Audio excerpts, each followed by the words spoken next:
Oi, gente, boa noite, Soraya. Eu recebi algumas perguntas, né, no meu Instagram e eu pensei que talvez eu possa colaborar, fazendo pequenos vídeos, trazendo essas sugestões de tema ou pergunta para a gente poder conversar um pouco sobre isso e fica aberto o meu Instagram, psi.soraya com Y Jordão. Para quem quiser deixar um relato, deixar uma sugestão, fazer algum comentário a respeito do que foi dito, porque eu acho que a gente precisa, sabe, desse enlace. Eu acho que a gente precisa dar um abraço quentinho e nesse momento o abraço que a gente consegue dar é esse abraço na união do tempo e da palavra, né? Eu recebi várias sugestões que eu pretendo abordar aqui, a questão da concentração das crianças nesse período, né, o quanto elas estão sendo exigidas manter uma concentração como se estivesse em sala de aula sem estar em sala de aula, então a gente vai ter um tempo para falar disso num outro vídeo, a questão da relação com essas aulas online, mas uma questão me tocou no sentido de uma urgência, né? Me deu a vontade de começar por aí. Uma avó me mandou a sugestão de falar a respeito da violência doméstica, né?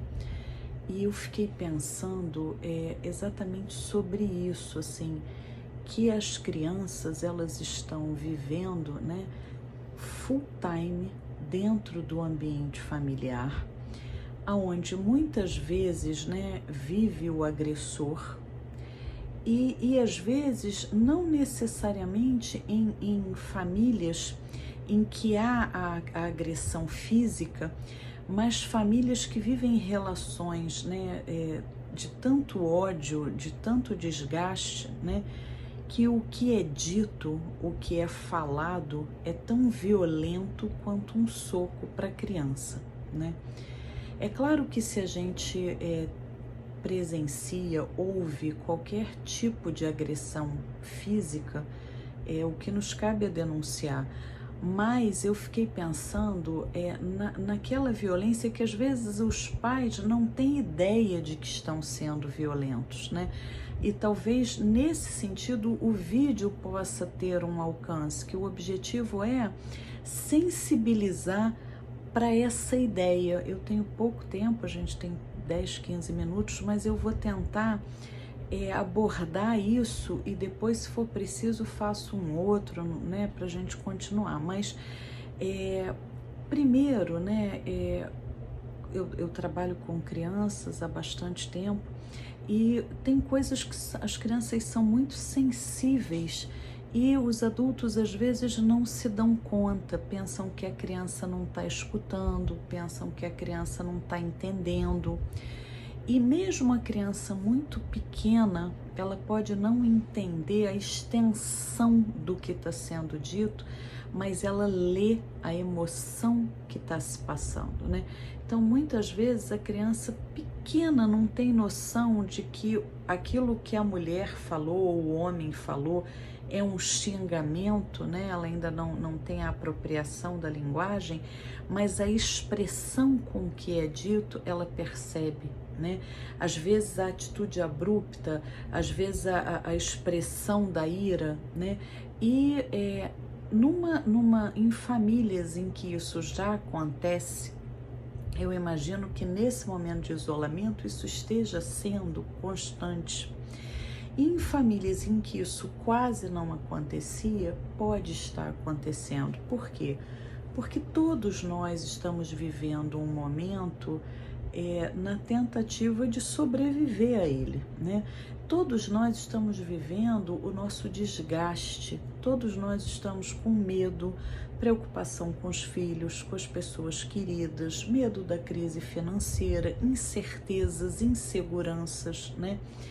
Privados, né? Para algumas pessoas, por exemplo, estar em casa com a ideia de que não é possível, né, sair é muito angustiante, né? Às vezes, pessoas que têm transtornos ansiosos, né, que tá trabalhando, sai, volta, aquilo se vive numa menor intensidade no âmbito familiar, quando às vezes se vive um pouco mais no final de semana, mas agora 24 horas todo mundo junto, eu fiquei pensando que situações eu podia falar aqui para a gente se sensibilizar para o fato de que não é simples para a criança, né? Então, se por um lado a criança está vivendo, né, viveu inicialmente esse isolamento como uma certa festa, pela possibilidade de estar em casa, coisa que é raro, e com os pais, né, mais raro ainda durante a semana, por outro lado, as crianças começaram a perceber que as coisas não eram não tinha cara de férias, porque tinha uma angústia, tem uma tensão. E elas também começaram a perceber que era muito legal estar em casa, mas que elas também não estão tendo a escola, que para as crianças muitas vezes é um espaço em que a criança consegue mostrar, encenar de alguma forma os seus conflitos. E a escola muitas vezes, pelo comportamento da criança, consegue fazer algum tipo de intervenção no clima familiar. E nesse momento as crianças estão sem a possibilidade da intervenção, né, às vezes de uma professora, né, para dizer, olha, eu estou percebendo que ela está mais agitada, ela tem estado mais tristinha, que às vezes dá uma noção para os pais de que alguma coisa ali naquele momento familiar pode estar pesando para a criança. Então, as crianças estão sem isso.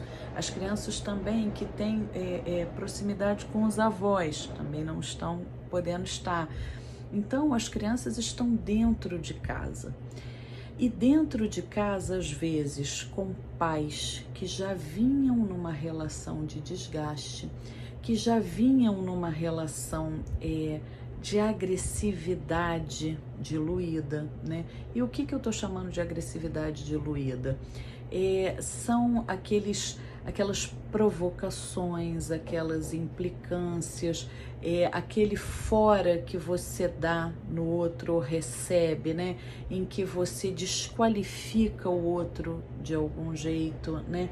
São aqueles comentários que você muitas vezes recebe ou faz, que você diz que está brincando, mas que não é brincadeira, porque brincadeira é quando os dois acham engraçado, né?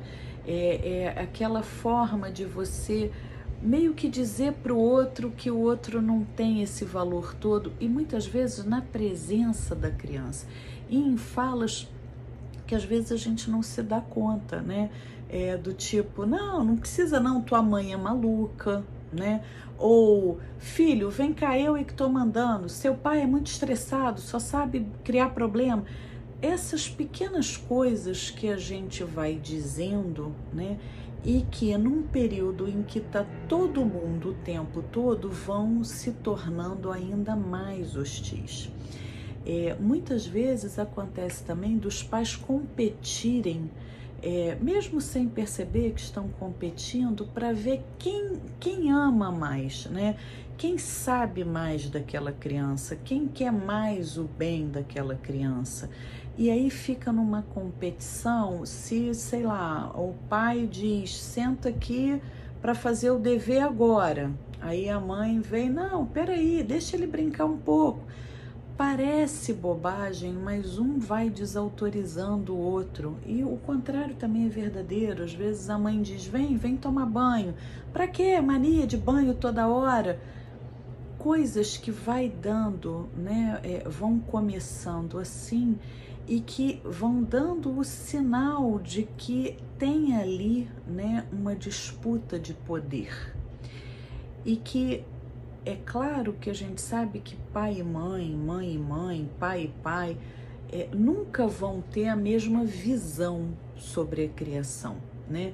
Mas é importante que se possa ter alguma construção, algum acordo possível, né? Porque eu vejo muitas situações assim, onde um destitui o outro o tempo inteiro. E a minha preocupação, isso já não é bom, né? Porque quando você destitui um, destitui os dois. Porque na verdade a criança começa a perceber a falta de respeito, né? E isso é que eu queria chamar a atenção nesse momento, né? Que exemplos a gente está podendo dar, né? Agora, nesse momento que estamos todos juntos o tempo inteiro, né? Como é que a gente está conseguindo discutir os nossos conflitos, né? A gente está conseguindo poupar os nossos filhos das discussões abertas, né? Das agressões desveladas, orais, né? Verbais. A gente está conseguindo poupar, né, os nossos filhos dos nossos excessos, né, das nossas cobranças absurdas, porque a gente está vivendo um momento que é um momento de angústia para todos. As crianças estão angustiadas também. As crianças também percebem que alguma coisa no mundo está diferente, né? A gente está conseguindo manter o diálogo e até a discussão de ideias num nível possível, ou a gente está mais irritado e tem se alterado? Porque talvez uma boa medida seja, se perceber que está muito irritado, a gente vai conversar isso depois, agora não, né? E que o outro possa aceitar essa trégua. Porque a criança, ela nesse momento, ela precisa se sentir acolhida, protegida, amparada. Se ela tem em casa duas pessoas que brigam, que discutem, que se ofendem, que se agridem, que se destituem, né? Ela não sente a unidade, ela não sente a força que ela precisa sentir, que ampara. Ela sente como se estivesse em queda livre, sem ter a quem pedir auxílio, né? Então, muitas vezes, nessas horas em que as pessoas estão irritadas, vêm as ameaças: eu vou me separar porque eu vou embora, porque eu não quero. E às vezes a criança ouvindo aquilo, e depois mais tarde o casal se resolve, mas a criança vive com aquela angústia: será que vão embora? Será que vão me deixar aqui? Então, esse vídeo é curtinho, mas eu queria que a gente pensasse se a gente tem conseguido, né, com toda a dificuldade que o momento impõe, ter a serenidade de entender que essa criança está ali contando, né, que a gente possa proteger e cuidar. E proteger e cuidar não é fazer da casa uma extensão do parquinho do shopping, não é achar que essa criança tem que estar feliz 24 horas por dia, porque as crianças vão se entediar sim, e que bom, porque diante do tédio elas têm a possibilidade de inaugurar a criação, né? Não é achar que tem que conceder tudo o que elas querem para que elas não chorem, não. É entender que é um momento que exige uma rotina, sim, né? E que é importante que tenha, porque nós vamos voltar à vida e a gente vai precisar dar conta disso. Não é achar que tem que fazer tudo pela criança, porque eu acho que é momento da gente ajudar na autonomia, né? É entender que essa criança lê o mundo pelas expressões, pelas relações, pelos exemplos.